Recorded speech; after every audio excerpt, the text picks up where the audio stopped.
주장하게 하시기 바랍니다. 예, 그리도의 평강, 하나님의 능력, 하나님의 영이 내 마음을 주장하게 그렇게 말. 그래서 언제나 하나님, 주님 여기 계십니다. 하나님 동행하고 계십니다. 하나님 함께 계십니다. 그것을 자꾸 의식해야 돼요. 의식해야 돼요. 우리가 신앙이 어릴 때는 의식을 못해요. 왜냐하면 어린아이 우리 예준이 뭐 어떤 말을 해도 뭐 부모가 있든지 말든지 뭐 이렇게 신경을 안 쓰고 못 알아듣고 그렇게 하잖아요. 그렇지만 한 가지 분명한 것은 엄마가 오래 안 보이고 그렇게 하면 불안해하는 거. 엄마만 꼭 붙잡고 이렇게 사는 거, 그런 게 있는 거예요. 그래서 우리가 하나님 앞에서 신앙생활이라는 것은 정말로 중요한 것은 하나님의 축복은 예수님만 주셨어요. 우리에게 예수님만 주셨어요. 다른 거 주신 일이 없어요. 그래서 다른 건 예수님을 통해서 따라오는 거예요. 그냥 따라오는 거. 우리 삶 속에 풍성함으로 따라오는 것이지 다른 걸 주신 일이 없어요. 그래서 우리는 예수님만 붙잡고 예수님만 따라가고 하면 거기에 건강과 뭐 부요와 건강과 또 평안함과 행복과 이런 모든 것이 그 속에 있는 거예요. 그래서 우리는 예수님만 사랑하려고 해야 돼. 그런데 하나님이 주신 예수님의 주신 축복을 우리가 다 알고 있고 교회 나오면 믿는다고 믿으니까 나오는 거예요. 나오는데 중요한 것은 내가 얼마나 믿느냐에 따라서 그게 다 달라지더라. 다 달라지더라. 하나님 앞에서 축복은 예수님이 나와 함께 계신 게 축복이 아니더라고.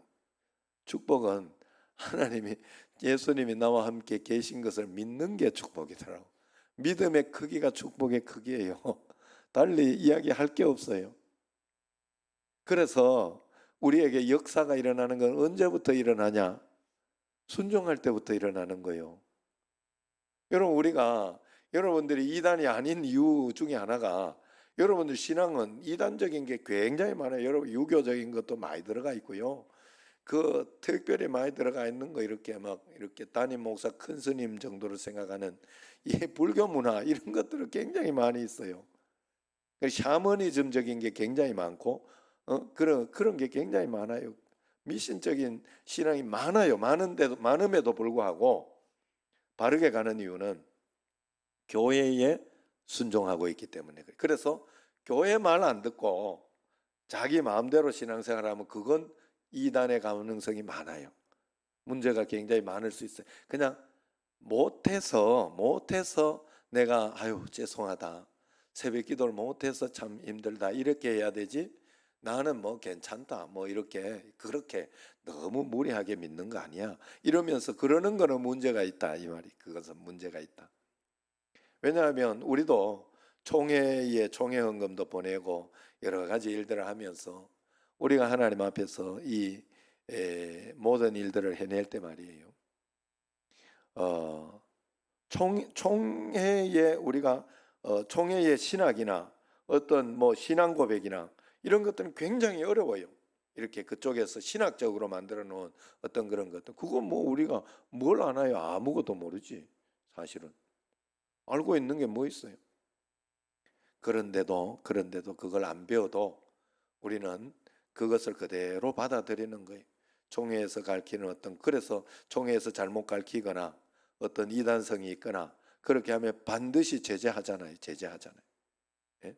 그래서 총회도 이렇게 교수님들은 보통 보면 신앙적이보다 굉장히 학문적이에요. 그래서 이 교수님들은 학문적이다가 보니까 굉장히 이렇게 뭐 동성애나 이런 부분에 이렇게 왜냐하면 그 학생으로서 어떤 그런 것들을 인정을 해주고 뭐 그렇게 해주려는 그런 것들이 참 많아요.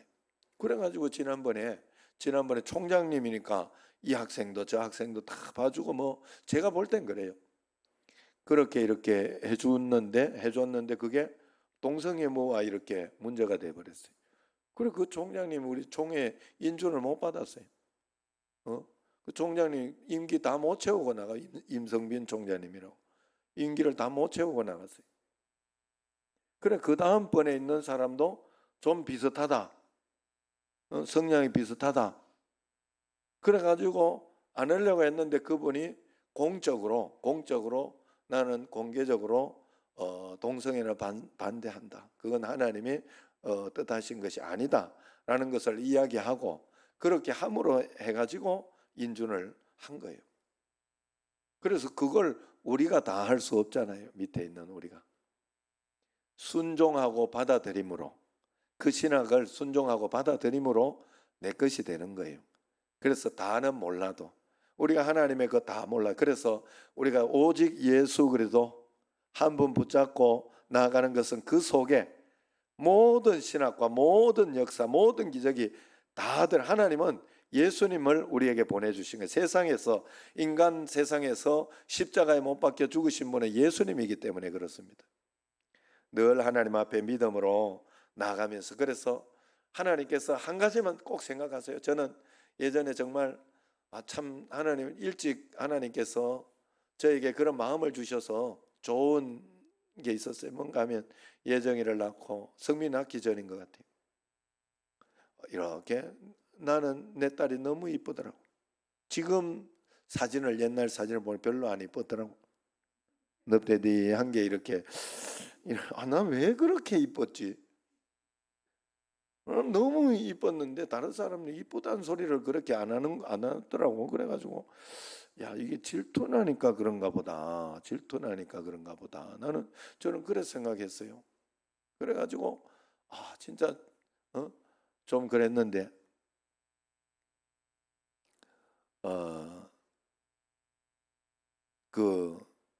그때 이렇게 마음속에 야, 내가 예정이를 십자가에 못 박아서 죽여서 누구를 살려낸 것이 있으면, 살려낸다고 하면 얼마나 귀한 사람일까?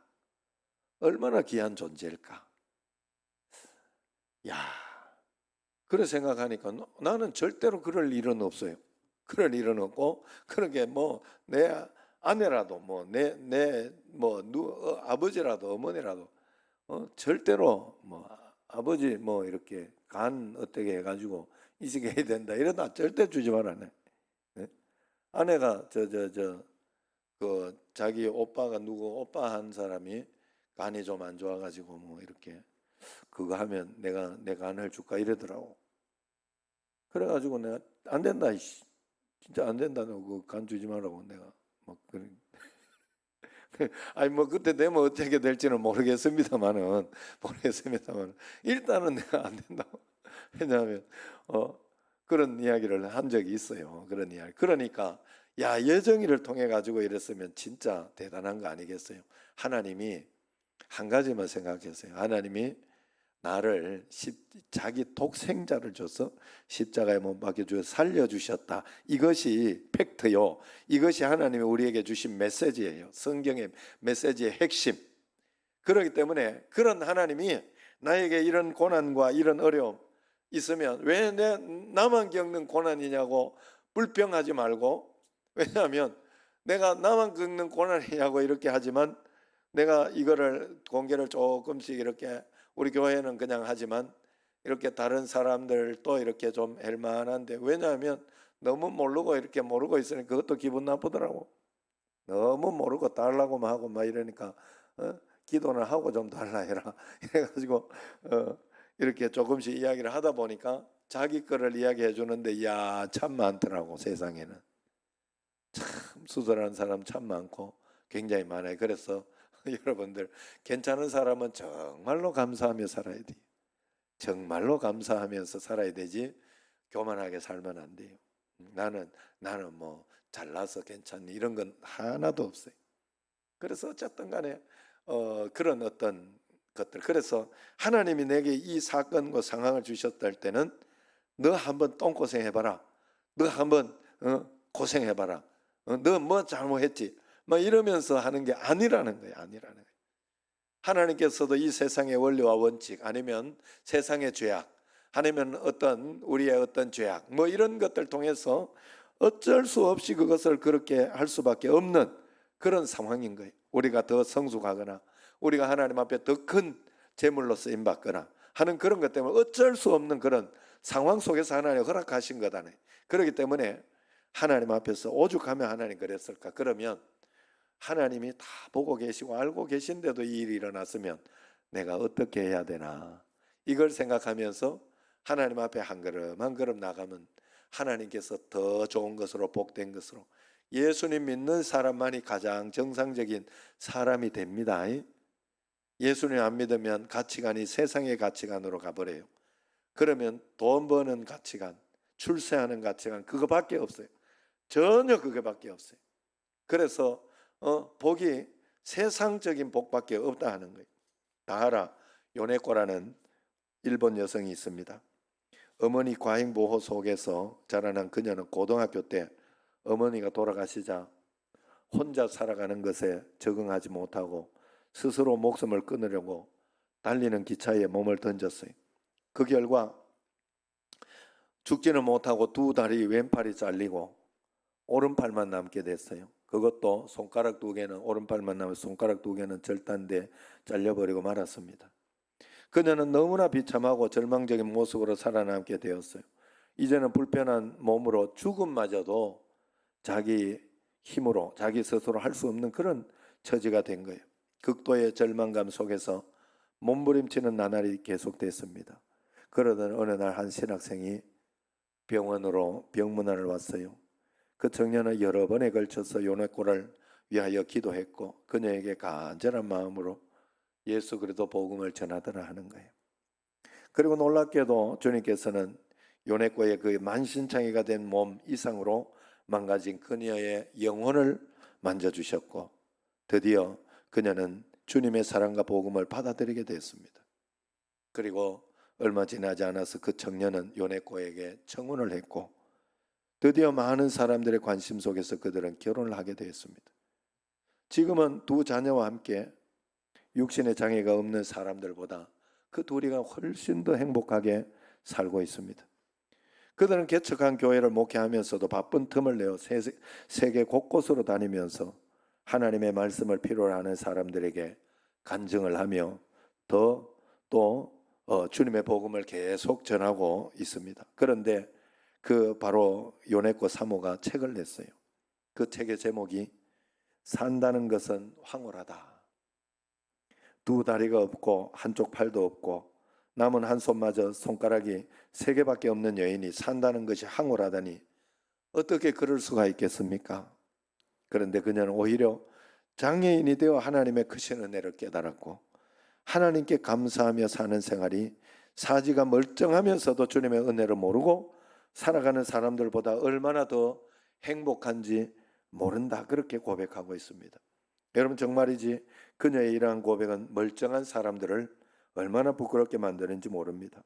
우리는 하나님께서 베풀어 주신 이 건강한 육신 멀쩡한 사지를 가지고 있으면서도 감사할 줄 모르고 또 주님의 보호하심과 은혜 가운데 살면서도 기뻐할 줄 모르고 있으니 얼마나 허무합니까? 그래서 오늘 우리가 하나님께 드려야 할 진정한 감사, 하나님 앞에 드려야 할 것이 무엇인가를 말씀을 통해서 한번 알아보고자 합니다. 오늘 본문은 이스라엘 백성들이 하나님의 인도하심으로 애굽의 속박에서 해방된 이후에 모세가 약속의 가나안 땅을 바라보면서 이스라엘 백성에게 교훈으로 설교한 내용 가운데 하나입니다. 특별히 오늘 본문은 모세의 2차 고별 설교 가운데 결론에 해당하는 부분이 신명기는 모세의 고별 설교거든요. 그래서 그 결론 부분에 해당하는 부분으로 하나님의 백성들이 이제 장차 가나안 땅에서 수확을 거두게 될 때 어떻게 해야 하는가를 가르쳐주고 있습니다. 그 핵심 내용은 첫 수확물, 맛물이라고 그래요. 첫 수확, 첫 열매, 첫 수확물을 가져다가 하나님 앞에 제물로 드리는 가운데 지금까지 인도하신 하나님의 은혜를 감사하라는 것입니다. 즉 하나님 앞에 감사의 예물을 가지고 나와 그동안 과거에 힘들었던 순간마다 역사하신 하나님의 구원의 손길을 기억하면서 그 은혜를 감사하라 하는 거예요. 모세가 지금 이스라엘 백성들에게 그의 고별 설교를 하면서 그 설교의 결론을 이렇게 하나님 은혜에 감사하는 것으로 내리고 있는 것은 이스라엘 백성들에게 과거로부터 지금까지 은혜를 베푸신 하나님께서 오늘도 은혜를 베푸심을 깨닫게 하며 또한 앞으로도 하나님의 은혜 가운데 살게 될 것을 저들로 하여금 확실히 믿게 하고자 함이라 하는 것이죠. 그러므로 우리는 이스라엘 백성들이 기업으로 얻은 약속의 가나안 땅에 들어가 그 땅의 첫 소산물을 하나님께 바치며 감사하는 이 말씀 속에서 하나님의 백성들인 우리가 오늘 이 약속의 가나안 땅이라고 할 수 있는 귀한 성전에 들어와 드려야 할 감사의 내용이 어떠해야 함을 깨닫게 되는 것입니다. 먼저 하나님께서 본문을 통하여 우리가 진정 감사하려면 하나님의 은혜를 잊지 말아야 된다 이야기를 하고 있습니다. 감사는 하나님의 구원의 손길을 인정하는 믿음의 고백이에요. 감사는 하나님의 은혜를 시인하는 은혜의 고백입니다. 믿음의 고백입니다. 그러므로 감사처럼 하나님을 영화롭게 하는 것은 없습니다. 그래서 하나님께서 시편 50편 23절에서 감사로 제사를 드리는 자가 나를 영화롭게 하나니 그의 행위를 옳게 하는 자에게 내가 하나님의 구원을 보이리라, 그렇게 이야기를 했어요. 감사하며 말씀대로 순종하는 자에게, 그 행위를 옳게 하는 자는, 옳은 것은 순종이 옳은 거예요. 하나님 말씀에 순종하고 하나님께 순종하는 것이 옳은 거예요. 우리가 감사한다는 것은 하나님께서 그동안 나에게, 우리에게, 우리 가정에, 그리고 우리 일터에, 그리고 우리 교회에 베풀어 주신 그 은혜를 잊지 않는 것입니다. 그래서 오늘 본문에서 모세는 하나님께서 과거로부터 지금까지 너희를 인도하시고 구원해 주신 은혜들을 생각하면서 그 은혜를 잊지 말고 첫 소산물을 가지고 하나님 앞에 나와 감사를 드리라 설교하고 있는 거예요. 모세의 이 설교는 오늘 우리들에게도 이 시간 똑같이 주어지고 있는 하나님의 말씀입니다. 하나님께서는 우리가 하나님의 은혜를 잊지 않기를 원하십니다. 우리가 하나님의 은혜를 항상 기억하는 삶을 사는 것은 하나님께서 기뻐하시는 그 삶의 모습이다 하는 거예요. 나의 나 된 것은 하나님의 은혜로 된 것이라는 사도 바울의 고백은 모든 하나님의 백성들의 입에서 계속적으로 고백되어야 할 귀한 고백입니다. 정말로 생각해 보면, 만약 하나님께서 나를 도와주시지 않는다면, 만약 하나님께서 지난 세월 동안에 고난과 시련 가운데 우리 가정을 지켜주지 않았다면 과연 우리는 이 시간 어디에 가 있을 것인가? 나도 정상적으로 여기에 앉아 있을 것인가? 여러분 정말 그럴 거예요. 여러분 사실 지금 우리 이렇게 예정이도 보면 정신없이 애기 키우고 또 둘째 놓고 뭐 그러면서 살고 있고, 저도 이렇게 이제야 조금 보이는 거예요. 이제야. 그래서 고난 가운데 이렇게 온 가족이 하나가 되면서, 또 목요일 저녁이면 금요일 날 오라 했더니 하루 푹 자고 피곤한데 금요일 와라 이렇게 늦게 이렇게 해놨더니 목요일 저녁에 오겠다고, 일찍 이렇게 저녁에 적은 티켓이 없어가지고 저 차로 이렇게 온다고 그래. 그러면 온 가족이 또 한번 모이게 되지 않습니까? 오손도손 도란도란 이렇게. 그러면서 이렇게 할 수 있는 그게 얼마나 감사한 일인가, 얼마나 복된 일인가 하는 그것이 지금에야 이제 좀 보이고, 그래서 좀 이렇게 보통 어제 탁 이렇게 집에 들어갔더니, 야, 당신 나 때문에 굉장히 크게 누리고 있구만 이러면서 아내가 너는 모르는 줄 알았어요. 오늘 그냥 자기가 예준이 때문에 굉장히 좋고마하다 이런 걸로만 이야기해 놨으니까 모른다. 사실 아내가 와가지고 예준이하고 그 정도 해주는 것 때문에 내가 살았거든. 나 죽는 줄 알았어. 일주일 동안 진짜 죽는 줄 알았어. 아유, 왜냐하면요, 애 키우는 게 보통 일이 아니에요. 그게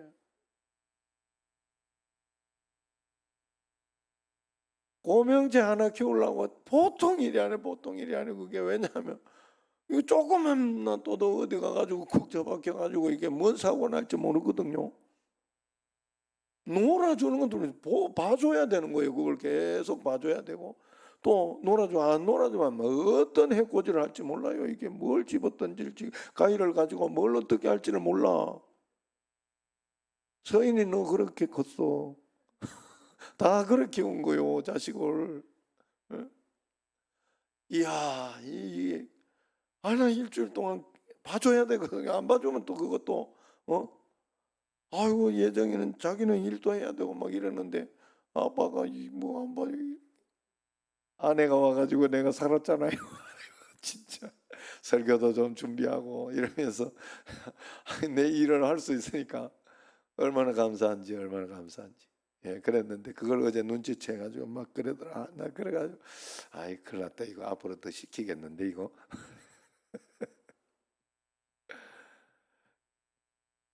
뭔 이야기하다 이렇게 왔지? 은혜를 잊어버리면 안 된다. 은혜를 잊어버리면 안 된다. 하나님 앞에서 어디까지 내가 했냐?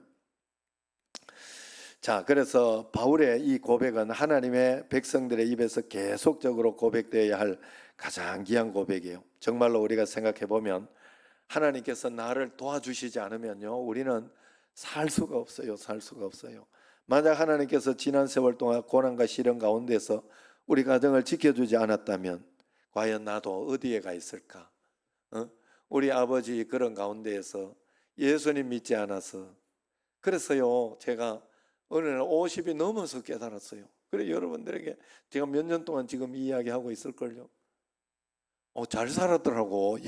예수님만 붙잡고 살면서 그냥 정신없이 예수 믿어야 되는 줄 알고, 왜냐하면 또 목회도 하고 뭐 그러면서 하나님 만나고 나서 그냥 주님 앞에 무조건 기도해야 되는 줄 알고, 무조건 하나님 앞에 11조 해야 되는 줄 알고, 무조건 하나님 앞에 모든 거 매달리고 그렇게 하면서 이렇게 해야 되는 줄 알고 살았는데, 그래서 살다가 보니까 하나님이 인도하심을 또 내가 같이 누리고 같이 인도하심을 받고, 그러면서 진짜 거의 뭐 50까지는 뭔 정신으로 살았는지 사실 몰라요. 저는 아무 생각이 없었더라고.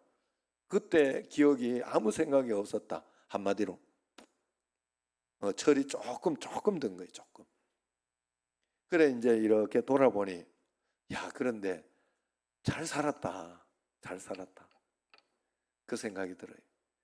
그 김동호 목사님이 폐암이 걸리고 나서 3년을 그냥 하나님이 살라는 만큼만 살자 결단을 하고, 그렇게 하고 3년을 사는데 3년을 돌아보니 잘 살았다, 이렇게 자기를 평가하더라고요. 이게요, 제가 막 교만해서 그런 이야기를 하는 게 아니에요. 정말로 예수 붙잡고 다른 거 좌로우로 치우치지 않고 예수님 한번 붙잡고 살면 그게 잘 사는 거예요. 나중에 가면 후회함이 없어요. 말씀대로 어떻게 해서든지 말씀대로 살아보려고 하고, 어떻게 해서든지 주의 뜻대로 가보려고 하고, 좌로우로 치우치지 않으며 가려고 하는 그게 잘 사는 거더라, 이 말이요. 그래서 하나님 앞에서 그렇게 우리는 계속해서 가야 하는데, 그것이 하나님 앞에 감사하며 우리가 가야 된다는 거예요. 오늘 본문에서 이스라엘 백성들을 지금까지 인도해 주신 은혜를 구체적으로 모세는 5절을 보면 이렇게 이야기하면, 여기에서 내 조상은 중간에 보면 방랑하는 아람 사람으로서 애굽에 내려가, 그렇게 이야기를 해요. 여기에서 내 조상은 야곱을 말합니다. 방랑이라는 단어는 오베드라는 말인데, 이것은 멸망당할 위험에 직면해 있다, 유리한다 하는 그런 뜻이에요. 야곱은 자기를 죽이려 하는 형 에서를 피해서 외삼촌 라반의 집으로 도망을 갔었습니다. 그러나 그는 거기서도 외삼촌에게 속임을 당하고 그 후에 결국 애굽으로 내려가서 살 길을 찾아야 했어요. 이렇게 야곱이 멸망의 위기에서 살 길을 찾아 애굽까지 내려갈 때 그 숫자는 약 70명밖에 되지 않았는데, 그러나 나중에 이스라엘이 출애굽할 때 보니까 숫자는 장정만 60만이더라 하는 겁니다. 이것은 실로 하나님께서 장정만 60만이니까 한 가족 3명 4명 이렇게 치면 한 200만 된다고 그렇게 추정을 합니다.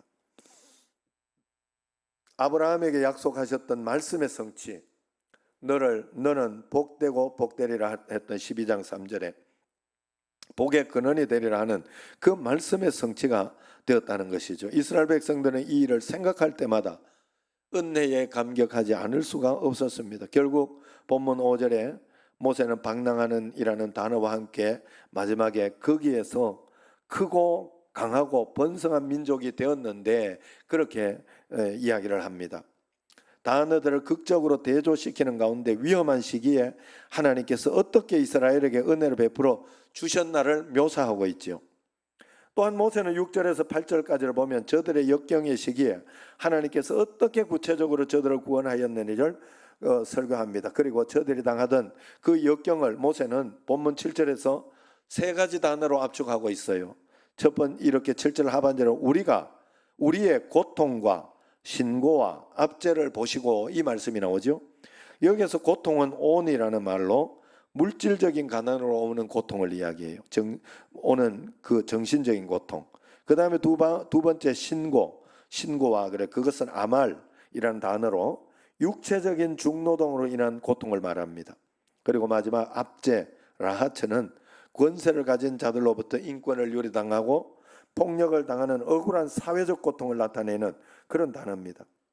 그리고 이 세 가지 단어는 지금도 온 인류가 겪고 있는 보편적인 고통을 전체적으로 이야기하고 있죠. 육체적이고 정신적이고 사회적인 고통을 대변하는 단어들입니다. 모세는 이처럼 이스라엘 백성들이 애굽에서 지내는 그 역경의 시기에 하나님께서 그들의 고통을 보시고 하나님의 강한 손과 편팔로 큰 이적과 기사를 일으켜 구출해 주셨다, 그렇게 회상하고 있습니다. 그리고는 마침내 약속의 가나안 땅, 젖과 꿀이 흐르는 땅으로 인도하여 주셨다는 것을 9절에 이야기합니다. 그러니 이 은혜를 절대로 망각하면 안 된다. 여기까지 온 자체가 하나님의 은혜라는 걸 여러분들이 절대로 잊어서는 안 됩니다. 이 하나님의 은혜는 오늘도 저와 여러분들에게 여러분의 삶 속에서 계속되고 있다는 사실을 잊지 말아야 됩니다. 나는 고생스러운 것밖에 없는데 이렇게 생각하면 안 돼요. 그건 잘못 생각하는 거예요. 고생스러운 것도 있지만 여러분 감사를 찾고 좋은 걸 찾으면 반드시 있습니다. 반드시 있습니다. 어떨 때는 고차원적인, 지금 같은 경우에도 어려움은 계속 있지 않습니까? 저도 어려움도 계속 있고 아까 이야기했듯이 불안도 계속 있지 않습니까? 그때 가가지고 또 이렇게 그걸 내가 이제 방사를 안 받아도 된다, 아니면 이런 좋은 또 결과를 얻고 그래가지고 안 받는다고 하더라도 또 뭔 불안이 있는지 아세요? 또 그 다음에 전이가 되는 어떤 그런 불안이 있어요. 사람은 걱정이 있어요. 그리고 그런 경우들이 많이 있기 때문에, 그럼 그 불안을 내가 다 가지고 살아야 되냐 이 말이요. 예? 김동원 목사님 말씀처럼 죽을 때 죽더라도 내가 그 불안하며 걱정하면서 그걸 그 시간을 소비하는 것은 굉장히 나쁜 일이다, 그렇게 결단을 하더라고 그분이. 뭐 저도 그렇게 결단하고 이런 건 아니고 하나님 앞에서 좋은 것을 찾으니까 좋은 것이 나오더라 이 말이에요. 좋은 것이. 그래서 그 좋은 걸 보며 그것으로 나쁜 것을 덮어버리는 어머니 모세, 김모세인가 박모세인가, 찬양 우리 교회도 왔죠. 찬양했던 그 모세 어머니가 너무 힘들어가지고 병원에서 힘들었는데 결단을 했다 하죠. 한 가지만 감사를 찾아보다, 하루 한 가지만. 그래서 감사를 찾았더니 이 그 한 가지 감사가 9가지 걱정 근심을 다 눌러버리더라 이야기하지 않습니까? 우리가 하나님 앞에서, 그래서 많은 사람들이 9가지 좋은 걸 놔두고 한 가지 걱정을 가지고 그렇게 근심하며 살더라는 거예요. 그러고 보니까 우리가 하나님 앞에, 그래서 우리는 절대로 망각하지 말아야 돼요. 하나님께서 우리 삶 속에서 도와주시고 인도해 주시고 젖과 꿀이 흐르는 땅으로 우리를 인도하고 있다는 것. 그래서 하나님의 은혜가 우리가 알게 모르게 우리를 언제나 감싸고 있다는 사실을 여러분 꼭 기억해야 돼요. 그래서 이삭은 창세기 27장 28절을 보면 그의 아들 야곱을 축복할 때 하나님은 하늘의 이슬 같은 분이다, 그렇게 고백하고 있습니다. 하나님은 하늘의 이슬과 같다. 새벽에 나가 새벽 이슬 맞아본 사람이 있어요? 이슬은 비가 오는 것처럼 우리를 한꺼번에 적시는 않지만 결국은 가만히 계속 거기에 있으면 온몸을 적십니다. 하나님의 은혜와 축복은 그 하늘의 이슬과 같아서 젖는 줄 모르나 우리의 온몸을 적시는 그런 은혜라는 거예요. 하나님의 이런 이슬 같은 은혜와 복이 우리와 함께 하셨기 때문에 우리는 오늘 이 자리에 있을 수 있는 겁니다. 그렇기 때문에 우리는 항상 하나님의 은혜를 생각하며 감사해야 해요. 감사는 은혜를 깨닫는 데서부터 시작합니다. 그렇다면 이렇게 하나님의 은혜 가운데 살아가고 있는 우리들은 어떻게 감사하며 살아야 할까요? 본문에서 그의 대답을 이렇게 합니다. 10절을 보십시오. 같이 한번 읽어봅시다. 여호와여, 이제 내가 주께서 내게 주신 토지 소산에 만물을 가져왔나이다 하고 너는 그것을 내 하나님 여호와 앞에 두고 내 하나님 여호와 앞에 경배할 것이며 이야기합니다. 여기서 만물 뭔 말인지 알죠? 2절에도 등장을 하는데 거기에 모든 소산의 만물이라고 말하고 있습니다. 이 만물이라는 말은 레시트라고 해서 첫 번째, 시작, 첫 열매 그런 것을 가리킴과 동시에 가장 좋은 것이라는 뜻이에요. 가장 좋은 것, 첫 번째 거니까, 첫 것이니까. 제가 하나님 앞에서 새벽 기도를 시작한 이유가 거기에 있었어요. 젊었을 때, 청년 때 은혜를 받았고 행복하고 감사 하나님 앞에 막 좋은 걸 드리고 싶은데 돈으로는 안 될 것 같다. 나는 앞으로 인생이 돈으로 하나님 앞에 많이 드리고 이런 거는 안 될 것 같고 그래서 가장 좋은 걸 드리고 싶은데 뭘 할까 이렇게 했더니 새벽 기도가 보이다. 내 온 몸, 내 첫 번째 것 하나님께 첫 번째 것들이 하나님 기뻐하시겠다. 제일 기뻐하시겠다. 그래서 새벽 기도한 기억이 납니다. 여러분 그래서 이 가장 좋은 것이라는 뜻이에요. 그래서 우리가 하나님께 드려야 할 감사의 내용이 무엇이냐 분명히 깨닫게 됩니다. 모세는 이스라엘 백성들이 너희가 하나님께 감사를 드리되 가장 소중한 것을 드림으로 감사해야 할 것을 설교하고 있습니다. 모세는 오늘 우리에게 똑같이 요구하고 있는 그런 이 모세의 설교는 오늘 우리에게 주시는 그런 설교다 하는 거예요. 어떤 한 전도사님의 간증이 기억납니다. 그 전도사님은 특별히 찬양을 인도하는데 여러분 들어봤는지 모르겠어요. 아주 많은 달란트를 가진 전도사님이 그래서 수많은 찬양 집회를 인도하고 있는데 한 번에 이런 경험을 했다고 해요. 그날도 지방에서 찬미예수라는 거기 집회에 이렇게 하는 분인데 한 청년 연합회 초청을 해서 찬양 집회를 뜨겁게 하고 있었다고 합니다. 모두 뜨거운 가운데 손뼉을 치면서 입술로 열심히 찬양을 하고 있는데 보니까 한 청년이 입으로 찬양을 하면서 손뼉은 치지 않고 한 손으로 자기 뺨을 막 계속 때리더라. 조용한 찬송을 부를 때는 그저 눈을 지그시 감고 눈물을 흘리면서 찬송하다 빠른 곡 찬송이 오면 어김없이 뺨을 한 손으로 계속해서 치고 있더라. 인도하는 전도사님 찬양팀은 그 청년의 모습이 계속 마음에 걸려서 정신병자인가 아니면 저러다가 발작이라도 해서 집회 방해하면 어떻게 하나 걱정했다고 그래요. 그러나 찬양 집회 은혜 가운데 잘 마치고 찬양 끝난 후에 그 청년을 바라본 찬양팀들이 깜짝 놀랐다고 합니다. 찬양 시간에 계속해서 자신의 뺨을 치던 청년은 그의 성한 손 하나로 다른 한쪽 손을 못 쓰는 청년이었다는 거예요. 이렇게 집어넣거나 이러면 모르잖아요. 그걸. 그래서 그 한 손을 못 쓰니까 다른 이들처럼 손뼉을 칠 수 없기에 성한 손 하나로 자신의 뺨을 치면서 주님을 찬양했다는 거예요. 그 모습을 본 이 전사님은 자신의 두 손을 내려다보면서 부끄러움과 수치가 폭풍처럼 휘몰아쳐 왔다. 그렇게 고백을 하는 것을 들을 수 있었습니다. 여러분, 제가 왜 이 청년의 이야기를 소개하는지 아십니까? 내가 감사해야 할 분이 누구인가를 아는 사람은 내가 받은 바 그 은혜가 얼마나 귀하고 놀라운 것인가를 아는 사람은 자신의 삶에서 가장 소중한 것으로 주님께 아낌없이 드리게 됩니다. 이 청년은 비록 한쪽 팔을 못 쓰게 되었으나 그는 나머지 한쪽 팔을 가지고 그의 뺨을 때리면서 하나님께 찬양을 했습니다. 그것이 그가 할 수 있는 최대의 표현이었기에 그것이 그가 드릴 수 있는 최대의 찬양이었기 때문에 가장 아름다운 만물을 드렸던 것입니다. 그렇다면 오늘 저와 여러분이 드릴 수 있는 만물 가장 소중한 것은 무엇입니까? 하나님께서 저와 여러분에게 지금까지 베풀어 주신 놀라운 사랑과 은혜에 보답할 수 있는 가장 귀한 선물 그것은 무엇입니까? 모세는 만물을 드림 그것을 강조했습니다.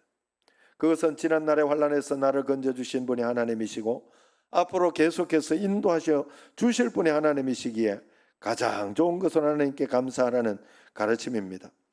만물을 드린다는 것은 가장 귀한 감사의 표현입니다. 그리고 그것은 하나님의 절대적인 주권과 통치권을 인정하는 겸손한 신앙인의 자세입니다. 그렇다면 만물을 주님께 가져온 사람은 어떤 삶의 자세를 가져야 되겠어요? 11절 말씀을 같이 한번 읽어보겠습니다. 내 하나님 여호와께서 너와 내 집에 주신 모든 복으로 말미암아 너는 레위인과 너희 가운데 거류하는 객과 함께 즐거워할지니라. 만물 드리는 신앙으로 살면 반드시 하나님의 복이 있어요. 여러분 정말 그렇습니다. 그러면 그 복만 받고 마느냐, 내게만 채우고 마느냐 아니라는 거예요. 그 받은 복은 계속해서 우리는 이웃과 나누어야 된다는 거예요. 다시 말해서 너희가 진정으로 만물을 드렸다면 나눔의 삶도 살아야 진정 드린 것이다. 전도의 삶을 살아야 되는 이유, 우리가 구제의 삶을 살아야 되는 이유, 선교의 삶을 살아야 하는 이유, 그게 만물을 드리는 진심에 우러나온 그 다음 삶의 실천이기 때문에 그렇습니다. 우리가 오늘도 거룩한 예배를 드렸다면 나만 잘 되면 되지 않은 이기적인 마음이 아니라 성도들의 아픔, 고통을 위하여 기도할 수 있고 나눌 수 있는 풍성한 마음이 꼭 필요하다 하는 거예요.